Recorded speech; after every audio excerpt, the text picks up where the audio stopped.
Welcome to Gaia's Love, a podcast of brief messages to help humanity bridge the gap to the new earth. My name is Vivienne Gerard. It is my delight to be a scribe for consciousness today, sharing the wisdom that flows through from Source. Here we go.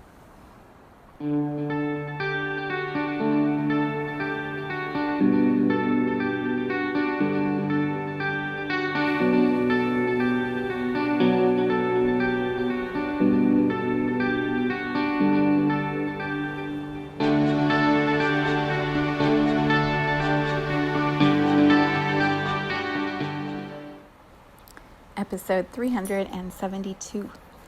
It is Friday here in Cincinnati. It's sunny and I think in the 50s. It feels good right now as I tune into the energy, and I think quite a bit of that is because we are moving towards a new moon on Monday in Sagittarius, a new moon solar eclipse, which perhaps for some would make them feel a little bit anxious or uncertain whenever the word eclipse comes up. I think it brings this intensity of expectation into the astrology space, and for me it feels like fresh air coming in, like the light is changing. We're moving into the Sagittarius sign, which to me is always about play and adventure and traveling, and the Sages I know are so go get 'em, and I invite us to consider that is the energy that we're moving towards. So the topic for today completely goes along with Sagittarius energy, and I'm quite excited to discuss this. And I want to begin. The very first thing I want to say is an apology, because last week in my podcast, this is the first time I think I've done this in all of the episodes, I used the wrong name for somebody, and I was so certain I was saying the right name, but I ended the podcast, and later I was just thinking about it, I'm like, I don't know if this is right, and I went to get the links to make sure that I could include them in the description. I'm like, oh no, oh no, I used the wrong name. So the podcast person I was referencing from last week is actually Aubrey Marcus, not Marcus, Aubrey. And so my deepest apologies. That is a very big oops to make someone's name other than what it is. And so I begin with that. I'm also going to reference two Aubrey Marcus podcasts in today's episode, so it feels even more important to make sure that I am saying his name correctly. All right, last week we had a long foray into many topics, mostly about this human journey and how insight feels and how we become aware of things, and then what we do with that. And how I believe this year is really about giving us more and more opportunities to know what we know, to become aware of what we know, and then to stand firmly in that and literally create our destiny, or create in this lifetime the life we've always wanted to be living. And so I continue that theme this week. So I was only halfway through the Aubrey Marcus podcast interview with Dr. Zach Bush when I made last week's episode of Gaia's Love. And I finished that and then went down a rabbit hole of more podcasts. It's been a really fun week. I've had just all these beautiful awarenesses and connections and threads that are weaving through so many areas of my journey.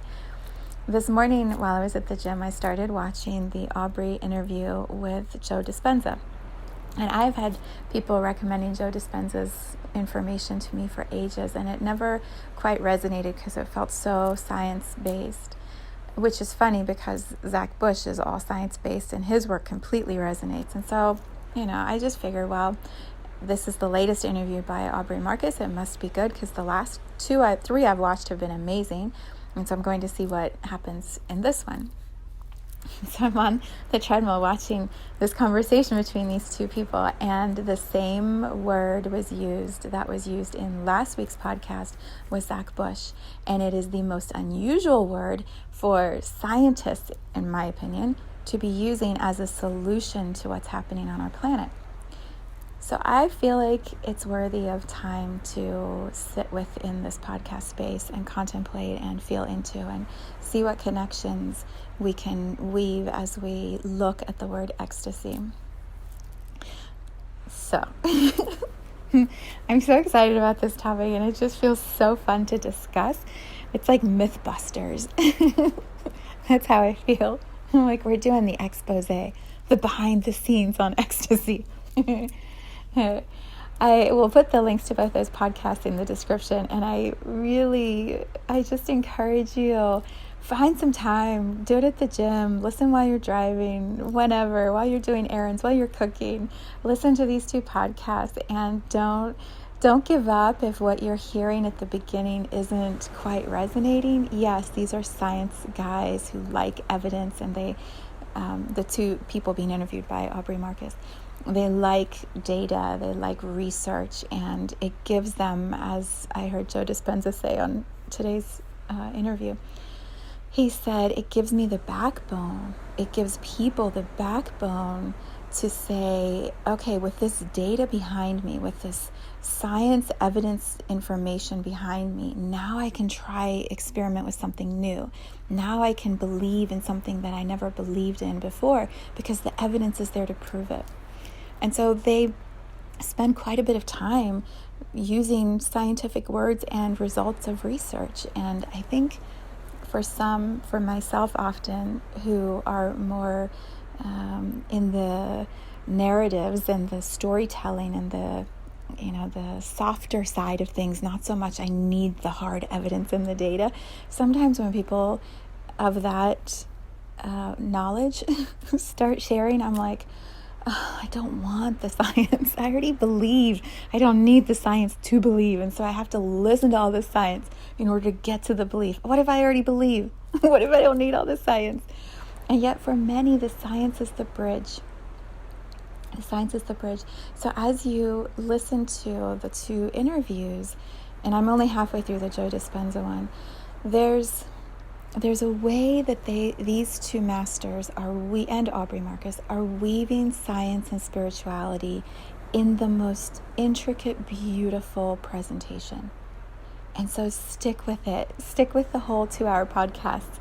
Listen. I don't know how long this next one is because I didn't look at how long it was, but the first one is a solid 2 hours with Zach and Aubrey.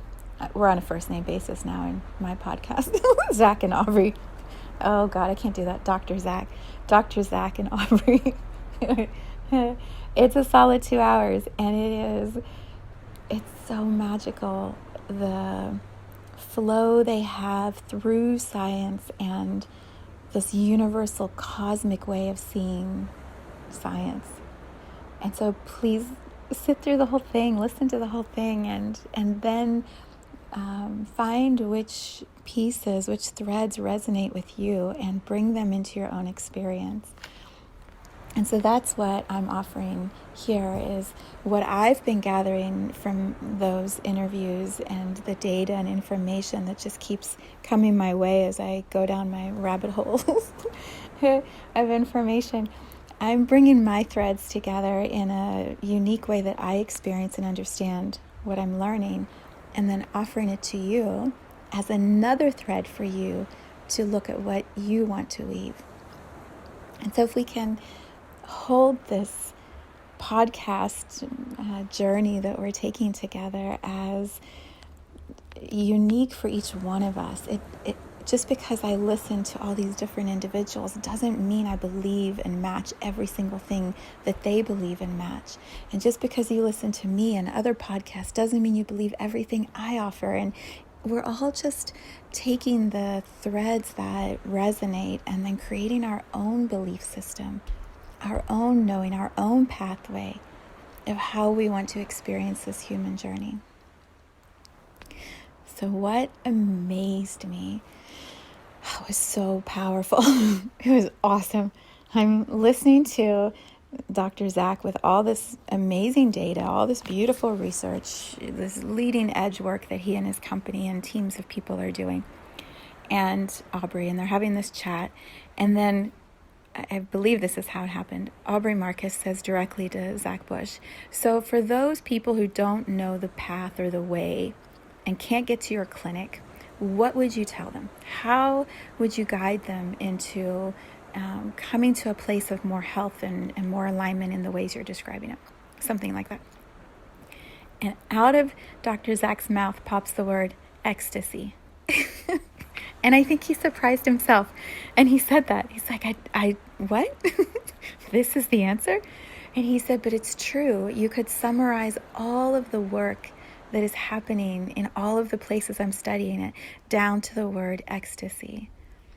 And so that was one nugget. Today, I'm listening to Joe Dispenza, and he's talking about, what happens when people are in this co-creative space with him, having these events, and how this heart chakra healing starts to happen. He calls it heart coherence.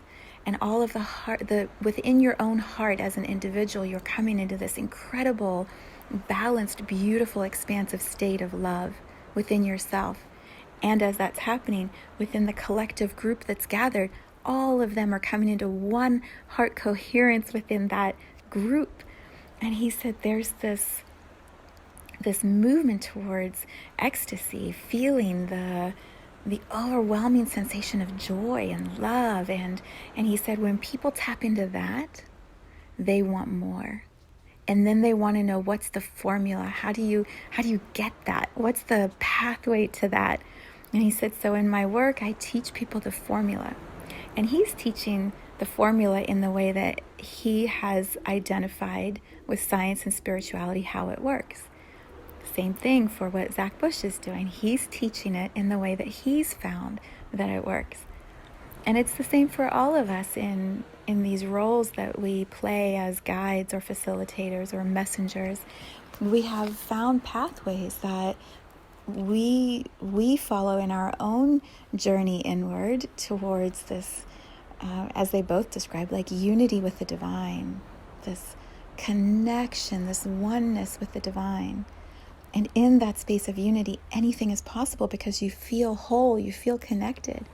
And so as we find our pathways into feeling and experiencing that, we want to tell everybody else about it.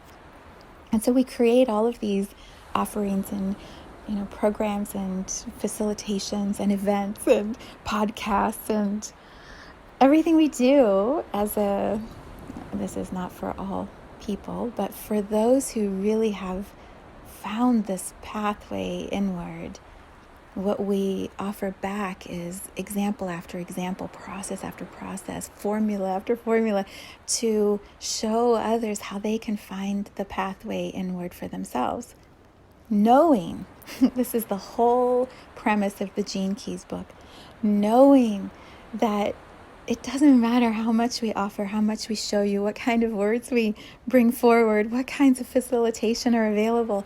You have to find your way there yourself. You have your own unique pathway towards that experience of ecstasy, that experience of oneness with yourself, with the divine, with the world, with the consciousness of the cosmos, with everything. Like you have to create your own unique connection back in. And so everything we offer is kind of bullshit. I mean, it isn't. It's a pathway. It's a formula. You can try it. And all of those resources create threads that you weave that help you create your own unique pathway. But eventually, you're going to look back at all of the things we all said, and you're going to go, well, that was bullshit, because here's my way. Here's my pathway. and then you'll start teaching your way, and you'll share it with everyone, knowing as you're teaching or showing or modeling or living it, it's going to be bullshit because it won't matter to anybody else because they have to find their own way too. It's just so, it's like this cosmic joke, this grand, I don't know, I guess this is maybe what people say when, the veil of illusion will fall, or we're coming to this new awareness, or you're going to have some, this happens a lot in astrology, there's going to be some huge aha that's going to shock you. This is eclipse season. There's going to be some big surprise. And it's true, but I feel like the surprise is always like almost a joke. It's like, well, you already have everything you need inside of you. And so all of this other stuff doesn't really even matter. And like that becomes the joke, and that becomes the aha and the surprise. But to get to that moment of clarity, to get to that moment of awareness, all of these resources help. They provide grounding and steadiness as you make your way towards that aha. All of the tools that I learned in the energy reading program I took, all of the books I've read, the life experiences I've moved through, the podcasts, everything has been one little signpost, one little validation, one more resource that helped me walk my way to this place where now I know how to feel, how to experience ecstasy, how to live that, how to be in this incredible feeling of unity with Source, with consciousness, with humanity. And it doesn't mean I'm perfect and I've mastered it. And it doesn't mean Aubrey Marcus has all the answers, although he's figured a lot out. And it doesn't mean Zach Bush and Joe Dispenza live blissful lives and they never get frustrated and they are always at one with themselves and the world. No, it's the human density of the experiences that we bump around. We have these ahas and we think we know everything, and then, oh no, there's this next layer of awareness that opens up and we realize we knew nothing. It's like we call bullshit on ourselves more than we do on anybody else as we're moving along this path, because we think we're so wise, and then we're not. We meet someone else who's mastered some other beautiful thing here in the human journey, and we realize we know nothing about that, and so we want to learn more. And it's the beauty, the richness of all that's available to us here in Gaia on Earth that keeps drawing us back. You know, last week I was reading from my book and I described that dance of, being here on Earth and thinking you figured it out and then just being too tired, and so you check out, you die, you go back to being a soul, and you look down at the journey you just completed as a human and you're like, oh, I learned nothing. I'm going to have to go back again.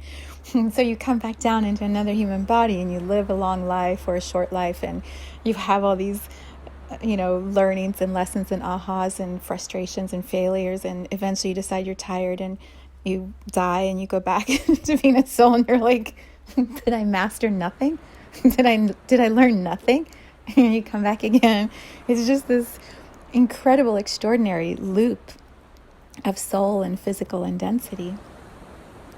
I like to believe this only happens on Earth, and yet I'm sure in my calling bullshit on myself, there's probably 50 Earths with different names, or 1,000,000 Earths with different names, with all these different human experiences, and we're all bouncing around between all of them. Who knows? We don't know yet. We don't know all that is available or possible in the soul journey, this incredible flow of consciousness. All we know is what we are able to access in this exact moment that we're in right now. And so I will share. I thought I would share sooner, but apparently all that needed to come through first. I had to look up the definition of ecstasy. I mean, I know what I believe it to be, but I'm like, what is the actual Google definition? Because Google defines everything. So here's what it says. There were two definitions. First was an overwhelming feeling of great happiness or joyful excitement. The second one, an emotional or religious frenzy or trance-like state, originally one involving an experience of mystic self-transcendence. Right?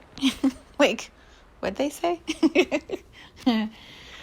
When I read the definition, my first reaction was, yeah, that pretty much sums it up. There are two ways to define ecstasy, and I'll try to put this into the words in the way I understand it. I feel like many humans hearing the word ecstasy give it this unique experience pedestal. Like, I can reach ecstasy in that rare occurrence in which all environmental factors are perfect, and I will have that moment of feeling that transcendent state, that mystical quality, that religious-based oneness with the divine. And so it becomes this goal that we're reaching towards. I believe this is the whole journey with sex and orgasm. Can we get to that one blissful moment that, lasts however many seconds? And the whole point of everything is to get to that. And so, and for many, this is definitely connected to chemical substances or plant medicine journeys, of which, I've had that experience in ceremony where you feel ecstasy as this one unique moment of being with the divine, and then you come back into your regular life and it's this memory, it's this thing that you want to achieve again. It's this external, outside of you, magically created moment that perhaps we'll have more of those.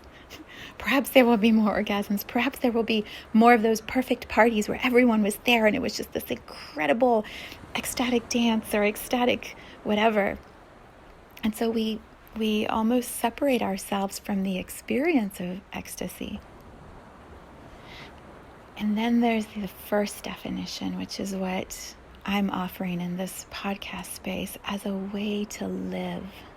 And this is what I believe Zach Bush and Joe Dispenza are describing as the pathway to healing, individually within your own body and then collectively within humanity. This is the pathway. It's experiencing ecstasy all the time. So they use, and again, the first definition is an overwhelming feeling of great happiness or joyful excitement.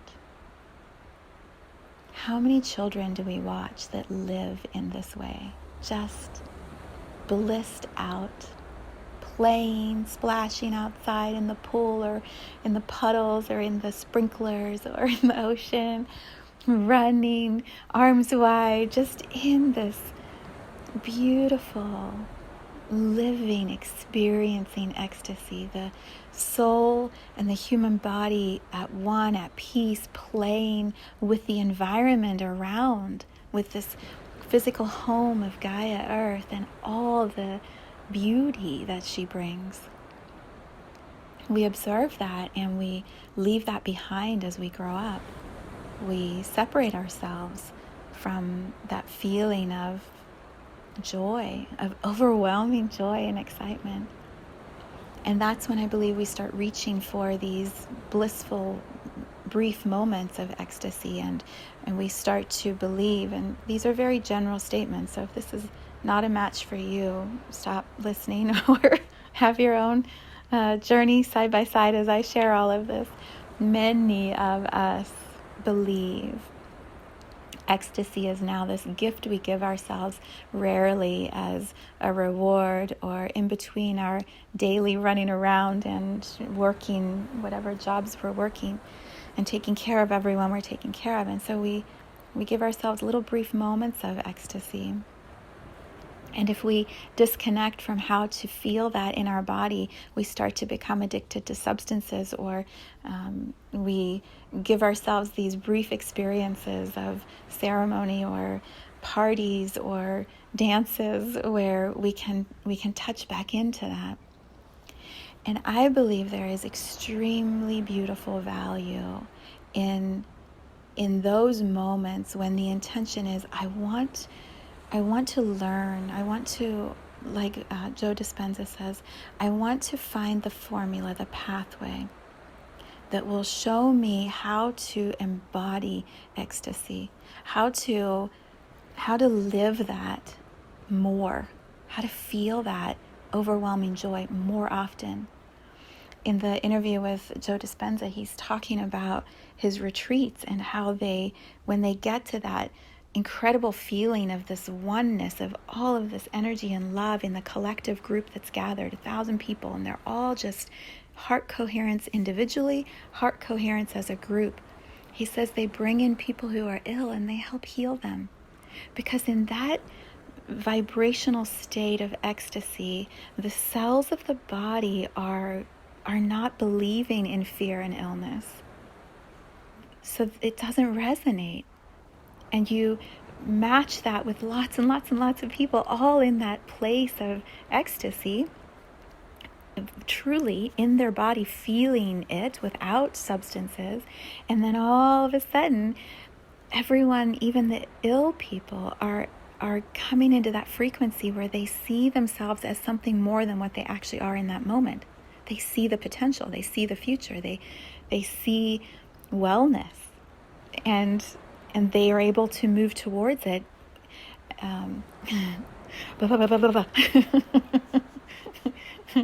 This is why it takes 2 hours for these interviews. It's because there's so much they're trying to translate. Knowing the whole time, they don't even know if it's going to translate. They don't even know if they can put into words what they're doing in their work. Joe Dispenza talks about how time is the gap, the factor between cause and effect, between illness and healing. And he said the longer the gap, the more people start to give up on feeling healthy again. They don't believe the healing is possible because that gap of time is so long. He said when you can access that knowing, that belief within yourself that something different is possible, you shorten the gap of time. You suddenly take a healing journey that may have been years and you condense it. And now that person who is sick has this knowledge, evidence that someone else has healed themselves through this belief, through this shift in their awareness. And so knowing that, it shortens their own timeline that they have of how long it will take to heal. And suddenly their bodies, their cells are now vibrating in alignment with healing. I've watched many ayahuasca videos, and there are several of them that do such a beautiful job of describing how the plant, the ally, comes into the body when the person has this intention of healing themselves, of relieving themselves of an old fear, of an old trauma, of PTSD, of whatever the wounds are that the individual has been battling, many of them for their whole life, for most of their adult life. When the ally plant comes in, it goes into, the energy of it goes into all of the cells, because we are connected to this planet. We are in the womb of Gaia Earth, and her creations, her plants, her trees, her mushrooms, as so many experience, like all of her allies are available here as resources to help us heal. And so when we bring an ally in with this intention of learning from the plant, that pure intention aligns with the physical cells of the body and the mind and the soul of the human. And suddenly there's this coherence within, and it shows a pathway. It reveals a pathway to healing. Where I believe there's perhaps a gap or a potential opportunity is for the integration from these brief moments of ecstasy. How do we bring the learning from those brief moments, the pathway, and apply it into our daily activities? How do we go from these, as the Google definition says, these unique, religious, mystical, self-transcendent experiences that are one-off here or there? How do we go from that definition of ecstasy to this definition of experiencing it, living it, embodying ecstasy? Can you feel the difference? For some people, it is through nature. It's through sitting with the trees, being outside, walking on the grass, living at the beach, living in the mountains, finding those daily touches to the energy of Gaia that's very tangible and real. For me, it's sunshine. Oh, sunshine. Like, if I go days without sunshine, I can feel it. My cells of my body are not coherently happy. Ecstasy and sunshine for me are so intimately connected. And it's my pathway. I understand that. Sound for me, oh my God, sound is such a pathway to ecstasy. And by ecstasy, I mean this overwhelming sense of joy in being alive, of being the unique soul in this unique human body that's called Vivienne, that lives in Cincinnati and does these things where I talk about consciousness and life on this planet and healing and energy. This unique combination that is me thrives with sound. It's like the vibration of my cells of my body know what brings me into coherence. And the more that I match that frequency of sound in my human journey, the more I live ecstatically. I live with this overwhelming sense of joy. I embody it in a way that makes this such an incredible lifetime to be living. It wasn't always that way. It took all those threads and years and experiences and moments of brief ecstasy weaving together all the teachers and masters I've been able to surround myself with. Most importantly, my family, the master teachers of my children and my husband and my parents and my siblings. These master teachers that have guided my path so that I can embody ecstasy. I can live in this vibration more and more and more that is just overwhelming joy. And I pour that knowledge, that pathway, that vibration into this podcast and into my work to offer examples to you as you listen, to you as we do work together, to say, here's what worked for me. It does not mean it will work for you, but let's bump up against each other and see what happens as I share and you learn and we learn and we all call bullshit on each other.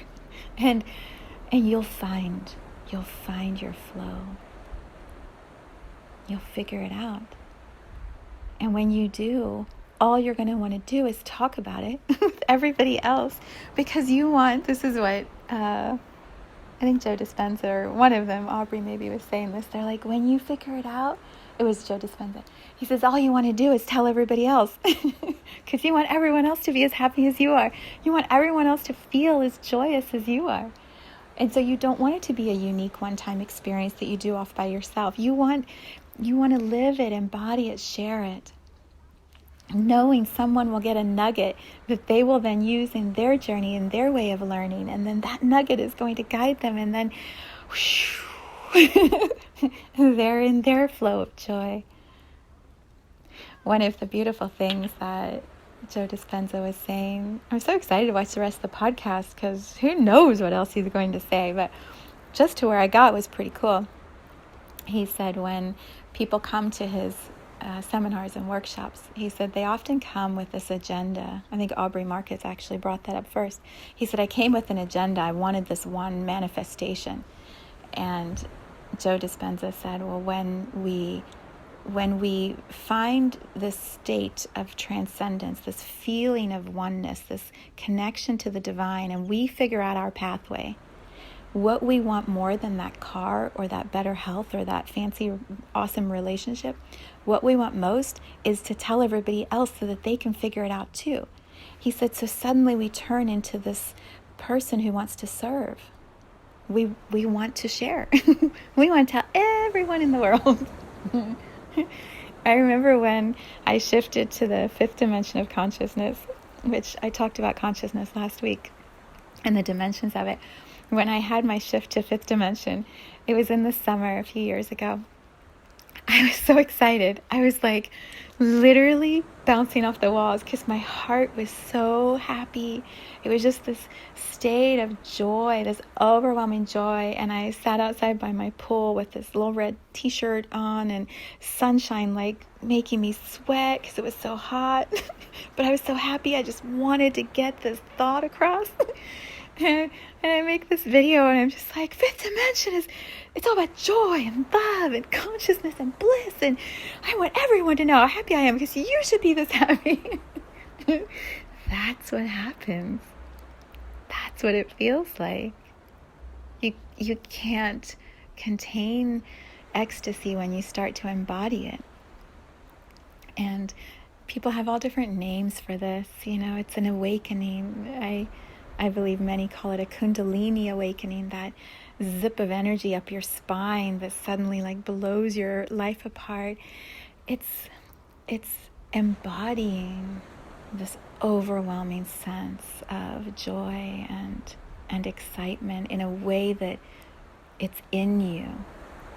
It's in you, and there will be times where you still get frustrated with life, and maybe I'm limiting by even saying that. But for myself, there's still times I get pissed off and this should have gone this way, and why did this happen this way? And, I kind of ebb and flow through it. But the trajectory of how I live and how much more of my day is spent feeling so delighted to be a human here, to be in my body and having these incredible experiences every single day. That feeling of ecstasy is tangible and real.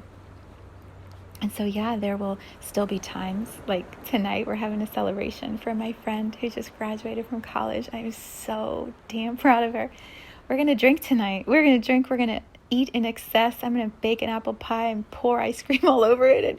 And we're going to revel tonight in a definition of ecstasy that would be called the second one, right? Like that short-term, unique, mystical moment of self-transcendence. And I will go into ceremony again and have those elevated experiences with consciousness through the plants. And I will swim in my pool and feel the sunshine on my body and just be delighted in the summertime with like what it feels like to be a human. We will have those higher moments of orgasmic ecstasy, and we integrate that into our human journey on a daily basis. We begin to live that way, embodying ecstasy.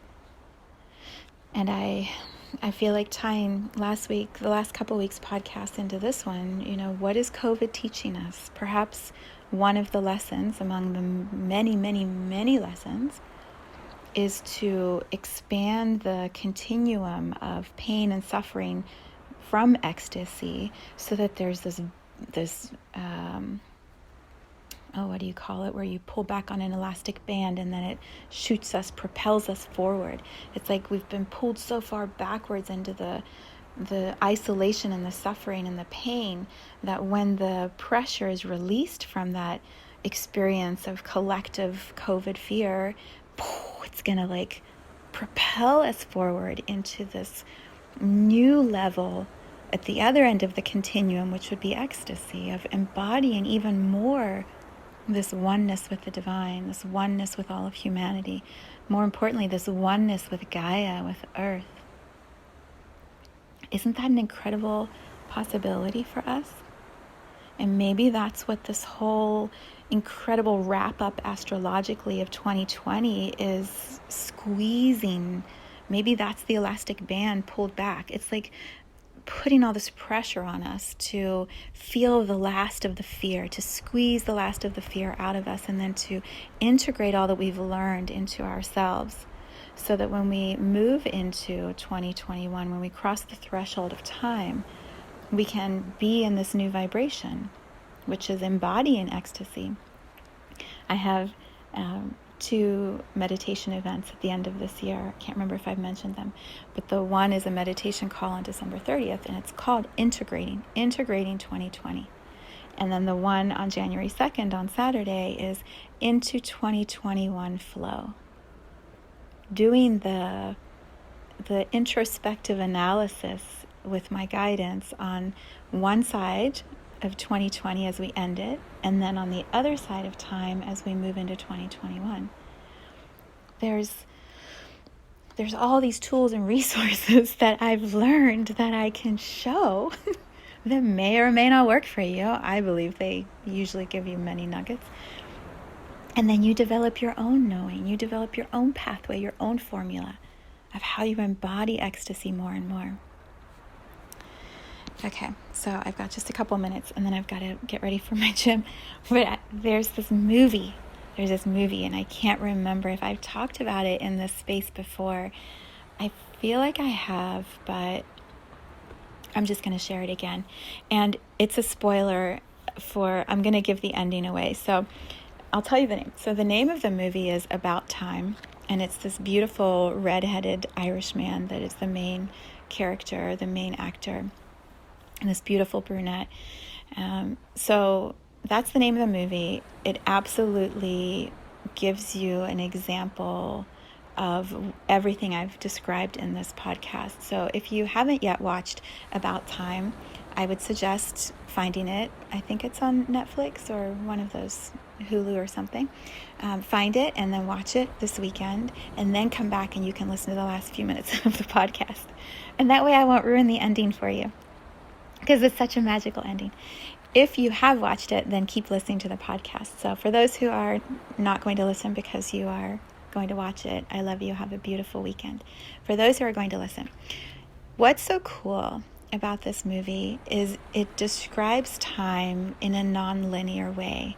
So the main character is able to travel through time, and so he moves back and forward, and he does the shortcut of what I described in my book in last week's podcast, where he goes back to being a soul, comes back to being a human, learns, and then eventually you have this life where you've maybe mastered the journey of being a human. He does that all in one lifetime because he can travel through time. So he has a bad day. What does he do? He goes back and he redoes it. He has a bad relationship. He goes back and he redoes it. And so he's doing this shortcut because he can play with time in a non-linear way here in his own human lifetime, except for the catch of his dad. So when his dad, actually it's not the catch, it's the catch of when he has children, then you can't go back because you would change the child. That's what it was. So his dad is going to die, and this is so complicated, but whatever. His dad's going to die, and he knows that he can only go back and visit his dad so many times until he is going to have his child, and his wife is like pregnant, like about to have the baby. And so he goes back and sees his dad this one last time, and it's just the most beautiful scene. It's just the most heartbreakingly beautiful scene as they say goodbye.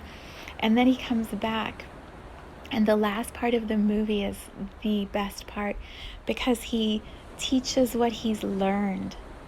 He teaches his pathway, and he says, my dad told me, here's how you should live. Live your day, and then when you go to bed and your wife falls asleep, get up, go back in time, relive the day with absolute joy, with ecstasy, embody ecstasy, and live your life, your day in that way, and see what happens. And so he starts doing that. He has one day and there's all these things that go wrong and it doesn't work out. And then he goes back and he just laughs and loves and plays his way through the day. And then at the very, very end of the movie, here's the master wisdom he offers. And so I share it with you as master wisdom. He says, what if you just get up in the morning and live from that place of joy already, the first time? So you don't have to go back and live the day again trying to make it better. Just get up and live the day from that place of joy and excitement and enthusiasm and full presence and gratitude for all the magic of your life. And I would say, what if you just embody ecstasy, this overwhelming feeling of joy at being alive, this incredible level of excitement for the human journey? What if you just embody that the moment you get up, and try all day long to embody that as much as possible? You know what happens? You can hold that vibration for longer and longer periods of time. And that's what I'm working on. That's what I do. That's what I focus on during my day. And there are days I suck at it. I'm not able to get anywhere near ecstasy.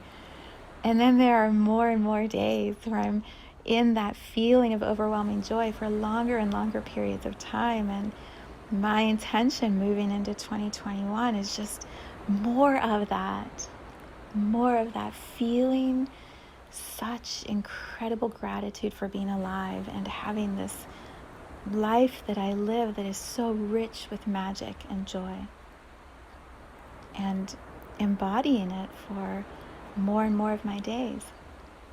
My husband is a pro at this, and it drives me crazy. We were putting the Christmas tree up the other day, which,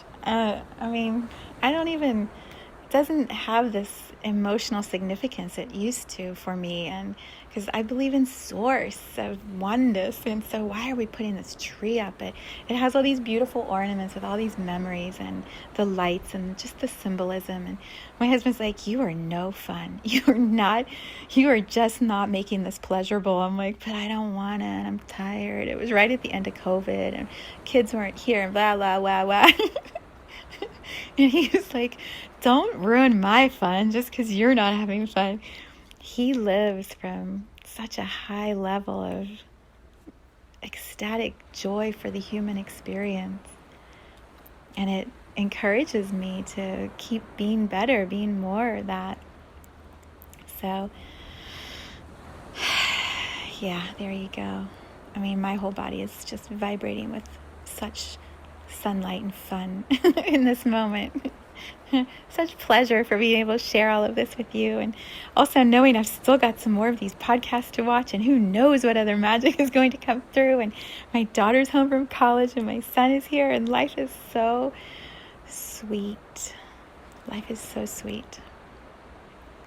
So let's perhaps focus on living it living it from the highest vibrational possibility the moment we get up, and as long as we can hold it, pockets of it, moments of it throughout the day. That's a pretty good intention, huh? All right, so your assignments. This is what I tell all my clients when we have sessions. Your assignments are watch the 2 podcasts that I will include the links to because they're so powerful, and have your own understanding of what ecstasy means in the ways that these 2 science spiritual wizards will share it, and Aubrey Marcus, how he shares it. And then watch About Time. If you have, maybe watch it again. I might watch it again this weekend, and tap into that understanding of from the first moment of the day, already live it that way. And then we head into a new moon. So on Monday, I will be sharing a new moon tarot card reading, a new moon meditation for Sagittarius. So good. Yeah, and then we move towards the end of this year. So good stuff. All right, have a beautiful weekend, everyone.